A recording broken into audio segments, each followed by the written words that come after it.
seem like the type to love 'em, leave 'em, and disappear right after the song. So give me the night to show you, hold you. Don't leave me out here dancing alone. Assalamualaikum warahmatullahi wabarakatuh. Hari ini saya akan menjelaskan struktur dan fungsi pada tumbuhan. Struktur bagian tumbuhan. Yang pertama ada akar, batang, daun, bunga, buah, dan biji. Yang pertama ada akar. Akar adalah bagian tumbuhan yang pada umumnya berada di dalam tanah. Akar berfungsi sebagai tempat penyerap air dan garam mineral untuk pertumbuhan dan perkembangan tumbuhan. Jenis-jenis akar. Yang pertama akar serabut. Akar serabut adalah jenis akar yang tumbuh menyebar dari pangkal batang. Akar serabut tidak memiliki akar utama yang dominan. Umumnya berada pada tumbuhan monokotil atau berkeping satu. Contohnya seperti padi, pisang, kelapa, dan masih banyak lagi. Yang kedua, akar tunggang.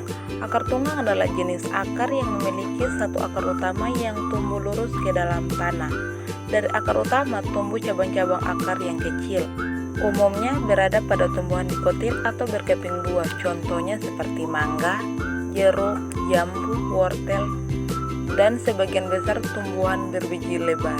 Yang kedua, batang. Batang adalah bagian tumbuhan yang berfungsi untuk menyalurkan air dan zat hara dari akar ke daun. Batang memiliki struktur yang kompleks karena memiliki ruas-ruas. Batang memiliki beberapa jenis, yaitu yang pertama batang basah atau herbaceous. Ciri-ciri batang basah yaitu batangnya lunak, berair, dan umumnya berwarna hijau. Contoh batang basah yaitu bayam, kangkung, sawi, dan tanaman semusim lainnya. Yang kedua, batang berkayu atau lignosus. Ciri-ciri batang berkayu yaitu batangnya keras, kuat, dan tahan lama. Contohnya seperti pohon jati, mangga, dan tumbuhan berkayu lainnya.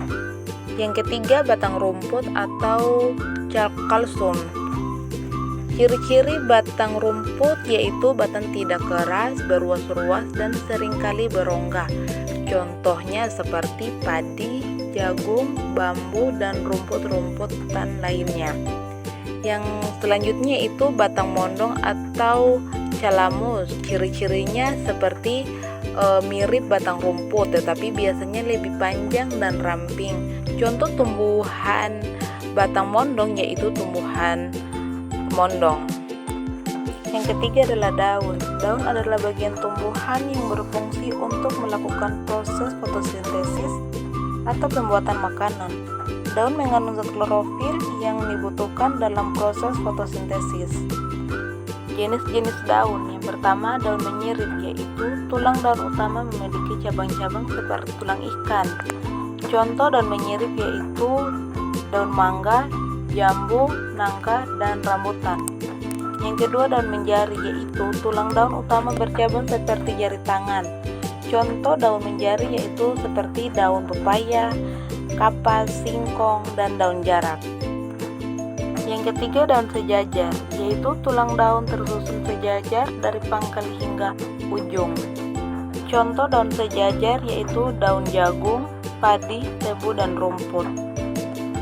Yang keempat, daun melengkung, yaitu tulang daun berbentuk melengkung. Contoh daun melengkung yaitu daun sirih, eceng gondok, dan kuping gajah. Yang keempat yaitu bunga. Bunga adalah bagian tumbuhan yang berfungsi sebagai tempat perkembangbiakan melalui proses penyerbukan. Bunga memiliki alat reproduksi jantan dan betina.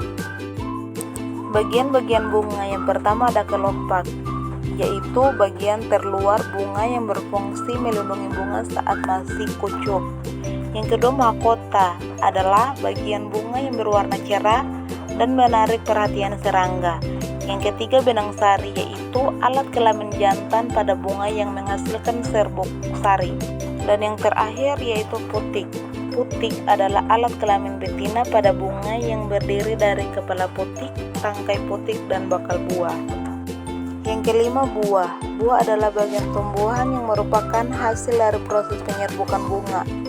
buah berfungsi sebagai tempat penyimpanan cadangan makanan dan tempat melindungi biji.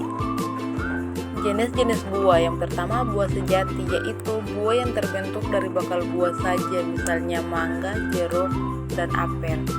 Yang kedua buah semu, yaitu buah yang terbentuk dari bakal buah dan bagian lain dari bunga, misalnya apel, atau bagian buah yang kita makan adalah bagian bunga yang membesar. Dan yang terakhir adalah biji. Biji adalah bagian tumbuhan yang berfungsi sebagai alat perkembangbiakan. Dalam biji terdapat calon individu baru atau embrio yang akan tumbuh menjadi tumbuhan baru jika mendapatkan kondisi yang sesuai. Bagian-bagian biji, yang pertama kulit biji atau testa, yaitu merupakan lapisan luar yang melindungi isi biji dari kerusakan dan kekeringan. Yang kedua embrio atau lembaga, yaitu calon individu tanaman baru. Dan yang terakhir cadangan makanan, berfungsi sebagai sumber energi saat biji mulai tumbuh. Kesimpulan dari materi struktur dan fungsi tumbuhan adalah bahwa setiap bagian tumbuhan memiliki struktur khusus yang sesuai dengan fungsinya masing-masing dan semuanya bekerja sama-sama untuk menjaga kelangsungan hidup tumbuhan.